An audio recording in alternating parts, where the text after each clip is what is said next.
자, 안녕하세요. 이번에는 재가복지센터 운영의 실제 두 번째 시간입니다. 자, 지난 시간에 설립할 때 어떻게 하라, 이런 것들을 조심해야 된다라는 것과 대상자를 모집할 때, 그다음에 대상자의 라포 형성이라든지 뭐 이제 이런 내용들을 조금 봤는데요. 자, 이번 시간에는 실제로 센터장이 되면은 해야 될 일들이 있습니다. 요양보호 선생님부터 하는 일들, 뭐 이제 이런 것들이 있는데 그런 내용들을 조금 알아보도록 하겠습니다. 자, 시설장이 이제 해야 되는 일이 뭐냐라고 하면은 뭐 이제 처음에 이제 제일 중요한 게 대상자를 모집하는 방법이죠. 그래서 대상자가 모집이 됐어요. 자, 대상자가 모집이 되면 내가 그 대상자의 서비스를 줄 수 있는 건 아니잖아요. 그러니까 요양보호 선생님한테 줘야 되겠죠. 그래서 방문자, 수업자 어르신 집에 방문을 하게 됩니다. 그래서 제일 먼저 해야 되는 것이 근로계약서를 계약서를 쓰는 겁니다. 우리가 이제 언제부터 언제까지 이런 것들을 하겠다. 이런 것들을 하겠다. 그래서 이런 서비스를 받게 되고 뭐 비용은 얼마이고 뭐 이런 내용이 들어가는 이 계약서를 작성하게 됩니다. 그래서 그 계약서는 한 분은 어르신이 갖고 있어야 되고요.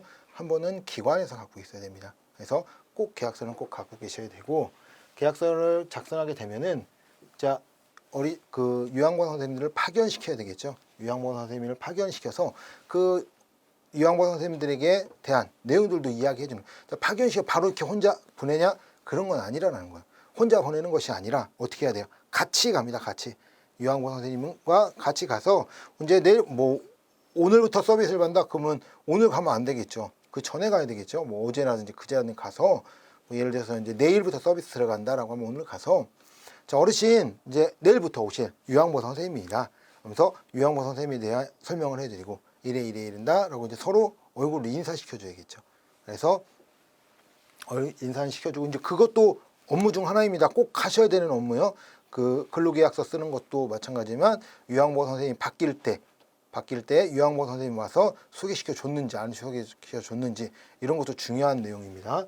그래서 파견을 시켜드리고 그리고 나서 요양보호사 서비스를 제공이 되겠죠. 자, 그러면 이 요양보호 선생님이 서비스를 막 줄 거라면 하루 3시간이면 3시간, 2시간이면 2시간에서 서비스를 막 준다라고 하면 정말 그 서비스가 잘 나가고 있는지 또는 어르신이 만족을 하는지 이런 것들에 대한 모니터링을 해야 된다라고 말씀을 드릴 수가 있습니다. 그래서 모니터링을 해야 돼요. 그래서 모니터링을 하고 그런 내용들이 어떻게 돼, 그리고 언제부터 언제까지 하겠다, 그런 일정들. 보통 일정을 작성할 때는 어르신이 등급에 따라 달라요. 그래서 이제 등급에 따라 등급을 받게 되면은 그 등급이 계속 가는 건 아니고요. 뭐 기간이 있습니다. 언제부터 언제까지 그 기간, 그리고 나서 그 기간이 끝나기 한 달 전에 다시 등급 신청을 다시 하는 거예요. 그래서 등급을 다시 받고 뭐 좋아졌으면 등급이 떨어질 것이고 더 심해졌다라고 하면 등급이 올라가겠죠. 그 등급 기간을 뭐 계약 기간이라고 좀 보시면 됩니다. 그래서 그 일정들을 하게 되고 어르신이 뭐 이제 몇 등급이니까 뭐 급여를 이렇게 얼마를 받고 또는 자기 부담금이 얼마 된다. 뭐 이제 이런 내용들을 이야기해 줘야 된다라고 얘기하죠. 그래서 아무것도 모르고 있다 자기 부담금 내라고 하면 또 이제 문제가 될 수 있겠죠.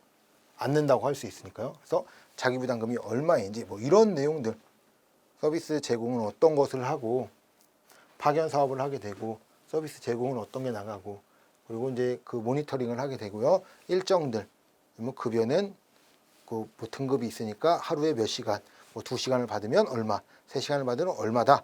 그래서 거기에 따른 자기 부담금이 얼마다. 뭐 이런 것들에 대한 내용들을 모두 알려드려야 된다라고 말씀을 드립니다. 물론 이제 계약서에 이제 그런 내용이 들어가긴 하지만요. 그래서 이제 그래도 실질적으로 알려드리고 그 말씀을 드려야 된다라고 말씀을 드립니다. 근데 중요한 게 이제 뭐냐면 이제 이런 경우가 있어요. 어르신들이 이런 걸 하나도 모릅니다. 왜 그러냐면 자녀분들하고 계약을 했기 때문이죠. 그래서 이제 그런 것들을 모르기 때문에 좀 이제 문제가 될 수도 있긴 한데요. 그래도 이런 내용들을 어르신에게 말씀을 드려야 된다라고 합니다. 자, 그러면 수급자 방문해서 이제 급여 제공을 해야 되겠죠. 방금 이야기한 것처럼 계약서에 대한 내용을 해야 됩니다. 그래서 계약서가 어떻게 되어 있고 어떤 계약을 하게 되고 계약을 하게 되면 언제부터 언제 하겠다라는 날짜가 들어갑니다. 그래서 그거를 두 부를 작성해서 하나는 드리고 오고 하나는 내가 갖고 온다라고 말씀을 드려요. 두 번째, 급여 제공 범위입니다. 즉 뭐냐면 어르신이 받을 수 있는 범위죠. 서비스는 모든 서비스는 어르신에 대해 한정되어 있고 가족에 대한 내용들을 하지 않는다. 예를 들면 이런 경우에요. 자, 어르신하고 이제 식사를 막 했어요. 그래서 어르신 식사는 설거지를 할 수 있는데 가족들이 왔어요. 그러면 가족들도 와서 같이 밥을 먹었다라고 하면은 그 설거지는 누가 다 해야 될까요? 그거는 쉽게 얘기하면은 어르신 것만 설거지해도 아무런 문제가 되지 않습니다. 왜 문제가 되지 않냐? 수급자가 받을 범위, 급여 제공 범위라고 해서 어르신에 대해 모든 것이 한정되어 있는 거죠. 청소를 할 때도 어르신 방만 청소하면 돼요. 예를 들어서 자녀하고 산다. 근데 자녀 방이 있고요. 어르신 방이 있다라고 하고 거실, 뭐 화장실 뭐 이렇게 있다라고 하면요. 자녀 방은 청소 안 해도 된다라는 거예요. 이 방은. 이거는 이제 서비스를 줄 없죠. 근데 뭐 가족들이 생각하기에는 쉽게 얘기하면 이렇게 생각하시는 분들 되게 많습니다. 쉽게 얘기하면 싼 가격에 가정부 부린다고 생각하시는 분들이 많아요. 그래서 이제 그 뭐 이것저것 다 시키는데 굳이 할 필요가 없습니다. 그래서 그 센터장들은 시설장들은 그 쉽게 얘기하면 요양보호사한테 교육을 많이 시켜야 돼요. 이래 이런 것이다. 뭐 가족들 뭐 해봐야 안 되니까 이런 것이다. 그래서 내 범위는 어디까지다라는 것을 요양보호사한테 교육을 확실히 시켜두고요. 이런 경우가 생겼을 때는 내 범위는 이렇게 했다라고 이제 이야기하라고 하죠. 근데 요양보호사 선생님들 입장에서는 또 이렇게 얘기하기가 이제 또 그렇다라고 얘기하는 거예요. 그래서 뭐 이걸 어떻게 해야 되냐 고민이 생기고 딜레마가 된다라고 하는데 그렇게 할 필요는 없는 거예요. 내 범위는 여기까지니까 여기까지다라고 해서 뭐 얘기했는데도 또 계속 시킨다라고 하면은 그건 이제 센터에 이야기하는 거죠. 센터에 이야기해서 센터에서 이렇게 한다. 그래서 어르신이 이렇게 하라고 한다. 자꾸 내 업무 범위를 벗어난 내용들을 하라고 한다라고 하면 센터가 거기서는 이제 해줘야 될 일들이다라고 하는 거죠. 그래서 아닌 것은 아니다라고 얘기를 해줘야 된다. 그렇지 않으면 요양보호사님이 힘들어지겠죠. 그래서 범위 알려주고 직원 대우에 대해서 설명해 주는 거예요. 직원에 뭐 이렇게 하면 안 되고 이런 거 시켜서는 안 되고 이제 어르신들에게 가족에게 아니면 어르신에게 설명을 다 해줘야 된다라는 거죠. 그래서 이런 것들이다. 그리고 이제 예방 교육들이 있습니다. 노인 학대라든지 구축, 낙상, 뭐 욕창, 치매 예방 뭐 이런 그 예방 교육들이 있는데요. 그 교육들을 매달 시켜야 돼요. 매달. 그러니까 쉽게 얘기하면은 매달 시키라고 다 매달 시키는 건 아니고요. 하나의 뭐 이번 달에는 뭐 노인 학대에 대해서 설명을 해드리겠다라고 하면은 뭐 매일 하는 건 아니고 매일 안 해도 되거든요. 그래서 이제 한 달에 한 번 정도. 뭐 보통 이거는 1년에 한 번 했냐 안 했냐거든요. 평가할 때도 1년에 한 번 했냐 안 했냐기 때문에 뭐 이런 자료들 한 달에 한 번 정도 해준다라고 좀 생각을 하면 됩니다. 그래서 뭐 한 달에 한 번이니까 그 쉽게 얘기하면 하루 정도 설명을 해주는 거죠. 할머니, 어르신 이런 거 하면 이렇게 하면 다칠 수 있으니까 이런 거 조심하세요. 주무실 때도 뭐 이렇게 뒤척뒤척하다 뭐 침대에서 떨어질 수 있으니까 조심하셔야 된다. 뭐 이제 이런 것들. 그래서 침대에 떨어지지 않도록 낙상 방지 뭐 이런 것들을 해놓는다든가 뭐 이제 그런 내용들이 들어가야 된다라고. 그래서 교육은 꼭 시켜야 된다라고 말씀을 드립니다. 자, 이제 파견을 시키는 거예요. 자, 제가 방금 말씀드린 것처럼 이 수호자 방문해서 어르신한테 이제 이런 이야기를 했다라고 하면은 이제는 뭐 하는 거예요? 요양보호사 선생님을 파견을 시키는 거죠. 그래서 파견을 시킬 때 요양보호사 선생님하고도 뭐 써야 되냐? 근로계약서 매년 써야 됩니다. 매년 2부씩 쓰는데 매년 쓰냐? 저도 이제 현장에 있을 때 계약서 한 번 썼거든요. 처음에. 근데 왜 매년 쓰냐라고 하면은 그 쉽게 생각하면요. 매년 최저임금이 바뀌기 때문에 그 바뀐 최저임금으로 이제 급여를 받게 되거든요. 그런데 그렇기 때문에 매번 바꿔야 된다라고 말씀을 드린 겁니다. 그래서 이 요양보호사 선생님하고도 2부 작성을 해야 되고 그다음에 신규 교육들을 시켜야 됩니다. 수급자의 상태가 어떤 상태인지, 등급은 어떻게 되고 어떻게 되는 건지, 그리고 응급사항 같은 경우에는 어떻게 대처를 할 것인지, 비상연락망은 어떻게 되는지 이런 신규 교육을 시켜야 돼요. 그런 거 모르고 어르신 댁에 갔다가 다를 수 있겠죠. 그래서 뭐 이런 경우도 있어요. 제 평가 갔더니 어르신이 그 얘기 하시대요. 그분은 이제 치매 아니에요. 치매가 아니고 그 몸이 이제 그 병이 치매가 아니기 때문에 정신적으로는 아무런 문제가 없으신 분이에요. 근데 몸이 불편하셨어요. 이렇게 편마비처럼 막 움직이지 못하시고 막 이러셨던 분인데 요양보호사가 오면 그날 자기끼리 계속 센터에 연락을 한대요. 바꿔달라고, 대상자 바꿔달라고 계속 이야기한다고 합니다. 즉 뭐냐면 수급자의 상태를 알려주지 않는 거예요. 시설장이 알려주지 않고 바꾸는 거예요. 그러면 센터장이 이제 바꿔줘요. 2번 바꿔주고 3번 바꿔주고, 그러면 이제 없다고 하는 거죠. 그러면 이제 이분은 죽어나는 거예요. 그 요양보호사 선생님이 바뀌는데 뭐 오늘 뭐 한다고 해서 내일 바로 오는 거 아니고 뭐 며칠 후에 오고 뭐 이러니 너무 힘들다라고 얘기하는 거예요. 그래서 그런 것들을 방지하기 위해서 그 수급자의 상태들을 꼭 알려줘야 된다라고 말씀을 드릴 수 있습니다. 그리고 급여 제공 지침이 있어요. 급여 제공 지침 10가지가 있거든요. 뭐 이제 쉽게 하면은 개인정보 보호라든지 시설 운영하는 방법이나 뭐 이런 급여 제공 지침 급여 제공 지침이라는 것은 아까 이제 이야기했던 어르신에게 이야기했던 거 있죠. 뭐 우리 쉽게 생각하면 누이낙대라든지 뭐 이런 교육들, 그런 10가지 급여 제공이니까 어르신들에게 줘야 되는 급여가 무엇인지 요양보호사 선생님들이 알아야 되잖아요. 거기는 낙상 예방하는 방법, 그다음에 욕창 예방하는 방법, 치매 예방 방법, 이런 것들이 이제 급여 제공 지침에 들어가는데 10가지가 있습니다. 그래서 연 1회 이상 교육시키라고 하거든요. 이게 평가에 또 들어가기도 하고요. 그래서 이런 것들을 꼭 교육을 시켜야 된다라고 말씀을 드릴 수 있습니다. 그리고 운영 규정이 있어요. 운영 규정 11가지. 뭐 대상자 모집 방법이라든지 뭐 이제 이런 내용들이 있거든요. 그래서 그 운영 규정에 대해서도 요양보호사 선생님한테 교육 연 1회씩 다 시켜야 돼요. 11가지를. 그래서 보통 한 달에 한 개씩 하는 거예요. 한 달에 한 개씩 이런 것들을 해줘야 되고, 그리고 이제 대상자가 이제 처음 오신 대상자가 아니라 기존에 있었던 대상자인데 뭐예요?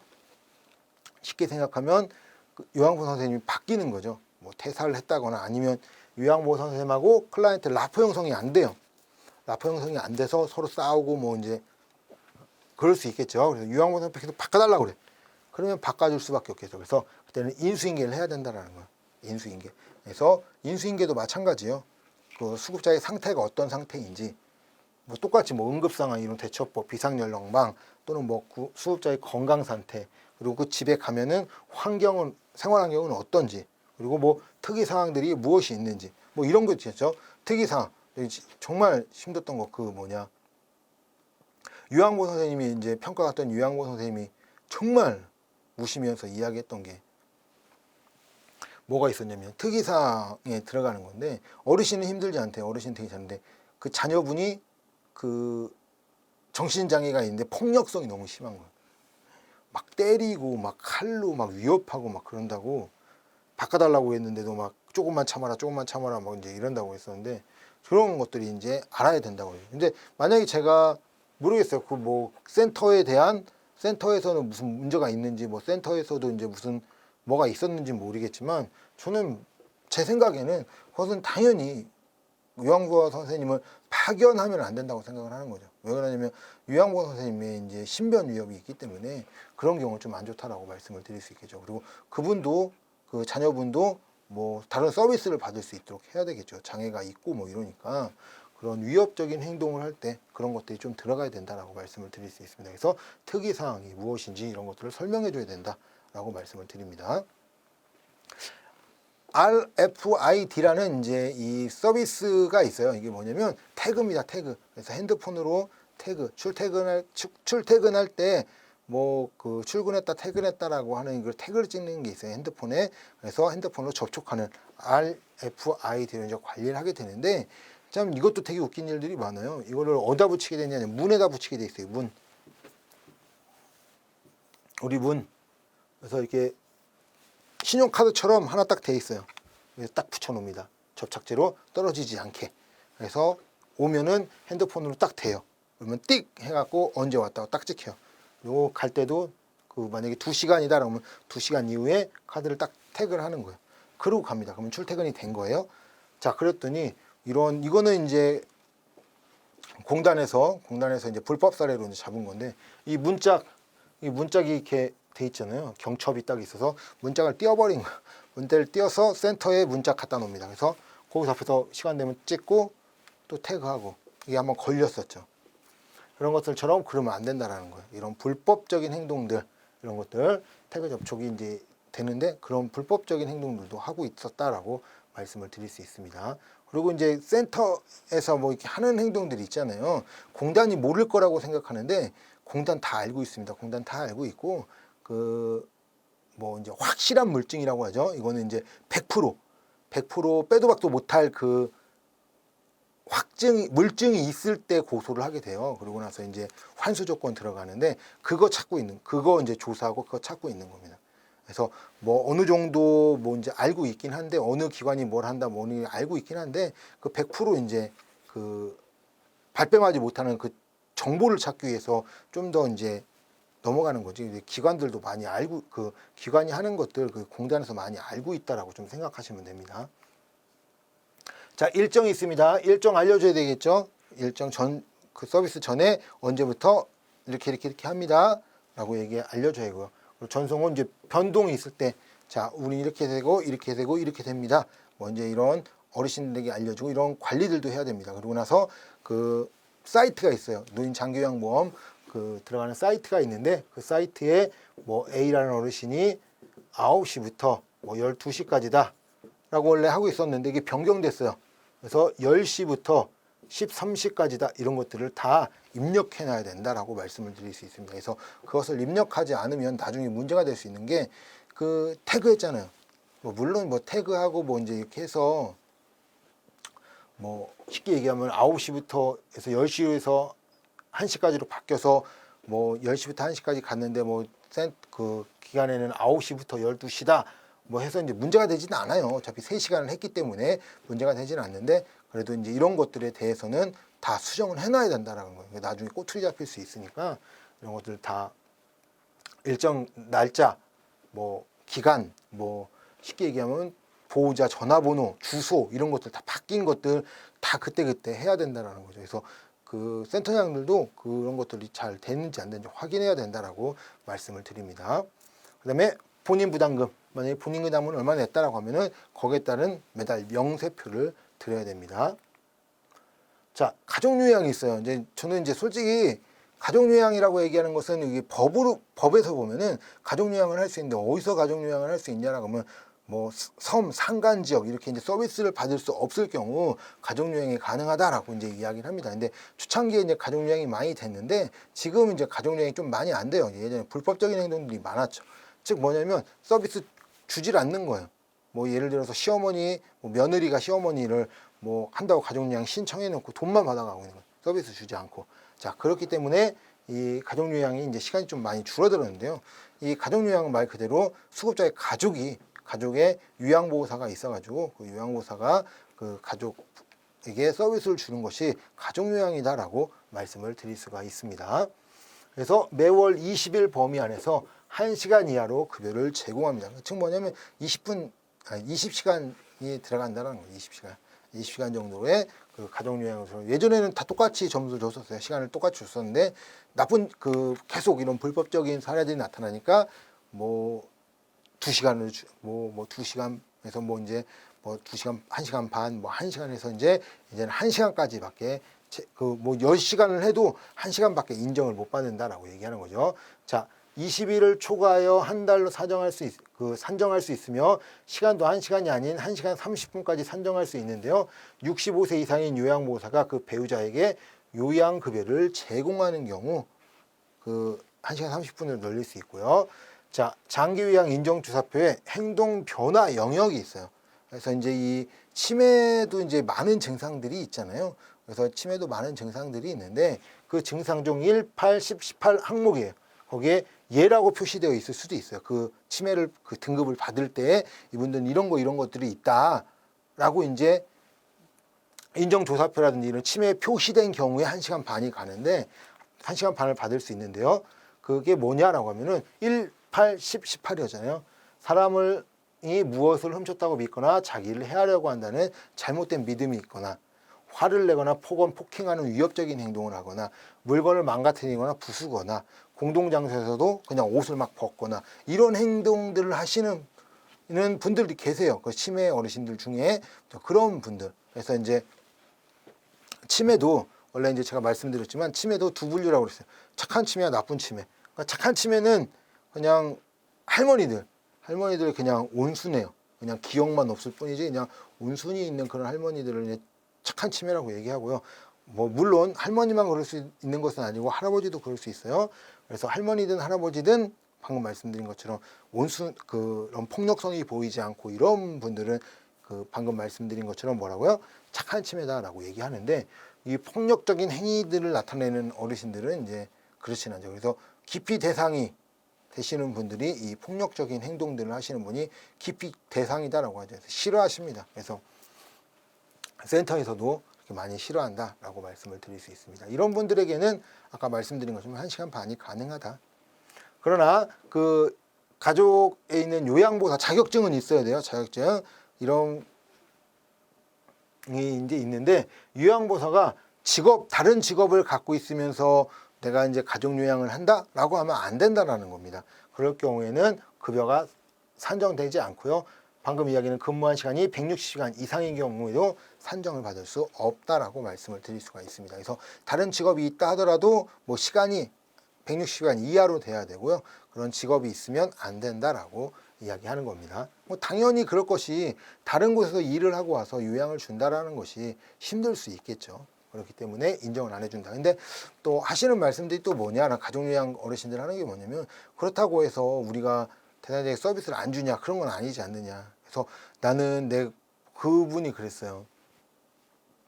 뭐냐면 이제 그 배우자가 계속 누워 계신데 이거 24시간 나는 진짜 24시간 동안 옆에서 벗어나지도 못하고 똥오줌 다 가르면서 그렇게 한다라고 했는데 인정은 1시간인 거예요. 기껏해야 1시간 반 정도 됐겠죠. 나는 그거밖에 인정이 안 된다. 24시간을 옆에 붙어서 잠도 잘 못 자고 이제 그런 거 너무하지 않느냐라고 이제 말씀을 하시더라고요.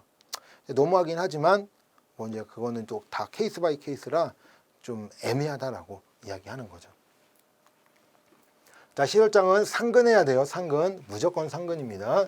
그래서 그 시간에 상근해야 되고 응급사항에 대비할 수 있도록 있어야 돼요. 그래서 무슨 문제가 생기면 가서 할 수 있도록 하고요. 그리고 시설장은 해당 기간에 요양보호사로 근무할 수 없습니다. 근무할 수 없어요. 근데 이제 뭐 보통 뭐 이런 건 할 수 있겠죠. 뭐 방문 목욕을 갔는데 뭐 이제 운전할 분이 없어서 운전만 해준다든지 뭐 이런 것들은 가능하지만 그런 요양보호사로 근무할 수는 없습니다. 자, 그러면 이제 급여 제공을 이제 어떻게 해야 되냐라고 하면은 그 급여를 제공할 때는 수급자 또는 가족의 동의를 얻어야 돼요. 계획을 수립하고 이렇게 하겠다라고 하면 그 얻어야 되고요. 그 이후에 이제 그 급여 계약을 체결하고 계획 변경 시에는 통보서를 공단에 통보를 해줘야 돼요. 우리 이제 계획을 이렇게 했었는데 이제는 이런 것들을 변경시켜서 이렇게 하겠습니다. 라고 이제 이야기해야 되고요. 수급자의 심신 상태나 건강이 악화되지 않게 의료 서비스와 연결돼서 급여 제공을 드려야 된다라고 말씀을 드릴 수 있습니다. 그래서 가서 그냥 뭐 청소만 하고 오는 것은 아니다라는 거죠. 그래서 같이 책도 읽어주고 만들기도 같이 하고 뭐 인지 능력들이 이제 잔존 능력을 계속 유지하기 위해서 이제 노력들을 많이 한다라고 말씀을 드릴 수 있습니다. 그래서 그리고 이제 기관 같은 경우는 종사자의 기준으로 전문인 배상 책임보험에 가입해야 됩니다. 보험 가입을 해야 돼요. 그래서 나중에 무슨 문제가 생겼을 때 그 배상을 해줘야 되기 때문에 이런 보험들을 가입해야 됩니다. 근데 보험 가입 안 하면 그 기관은 문제가 생기면 난리 나겠죠. 자, 직무교육들이 있습니다. 직무교육은 그 요양보호사님이 직무교육을 받아야 되는데 월 60시간 이상 그 근무하고 있는 요양보호사 선생님들은 이 직무교육을 이수해야 됩니다. 그래서 이제 이 직무교육을 이수하면은 연 8시간에 한해서 방문 요양을 한 것처럼 인정을 해주겠다라고 합니다. 자, 인건비 지출. 제가 인건비 지출은 뭐 그 얘기했었죠. 그래서 그 86.4%를 준수해야 된다라고 얘기를 했습니다. 그래서 이만큼 무조건 줘야 되죠. 그래서 줘야 되는데 이 인건비 86.4% 안에는 임금도 들어가고요. 장기근속 장려금, 사회보험 기간부담금, 퇴직금 이런 것들이 모두 포함된다라고 말씀을 드릴 수가 있습니다. 그래서 아까 말씀드린 것처럼 단가가 떨어진다라고 얘기했죠. 자, 그 급여 제공 시간이 있는데 급여 제공 시장은 들어가서 카드를 찍고 나올 때 카드를 찍을 때까지가 그 급여 제공 시간이다라고 합니다. 그래서 보통 이제 2시간을 받을 수도 있고 3시간을 받을 수도 있는데 그렇게 한다라면 가사 지원 서비스 120분 이내에 제공해야 되고요. 정서 지원 60분 이내에 정서 지원 제공을 해야 됩니다. 그래서 일지가 있어요. 일지가 있어서 표시하게 됩니다. 이렇게 했냐 안 했냐 이렇게 표시하게 된다라고 말씀을 드릴 수 있습니다. 자, 인지활동 지원은 의사소견서 치매 상병이 있거나 최근 치료 내력이 있는 1에서 5등급의 수준자에게 치료 전문 요양사를 통해 제공할 수 있게 됩니다. 그래서 치매가 있다, 치매에 대한 내용들, 그래서 이제 그런 것들을 해줘야 된다라고 하면은 우리가 교육받는다고 그랬잖아요. 요양보호사 선생님들 치매 교육 받아가지고 이수하게 되면 시험 봐서 합격하게 되면 이수가 되는데, 자, 그런 분들만 치매 전문 요양보호사로 해서 그 서비스를 줄 수 있다라는 겁니다. 그래서 그 교육도 받아야 되고 해야 된다라고 이야기해야 돼요. 그래서 제가 말씀드린 지난 시간에 말씀드린 것 같은데 거기 다 그런 교육들을 받는다라고 말씀을 드립니다. 자, 이렇게 해서 이제 제가 복지센터에서 이제 사회복지사라든지 센터장이라든지 요양보호사 선생님들을 어떻게 관리하고 클라이언트를 어떻게 관리하는, 그리고 이제 전반적인 내용들을 좀 봤습니다. 자, 이런 내용들이 그 센터장들이 이런 업무들을 보고 있고 이렇게 들어가고 있다는 거 조금 알고 계셨으면 좋겠습니다. 이번 시간은 여기까지 하겠습니다. 수고하셨습니다.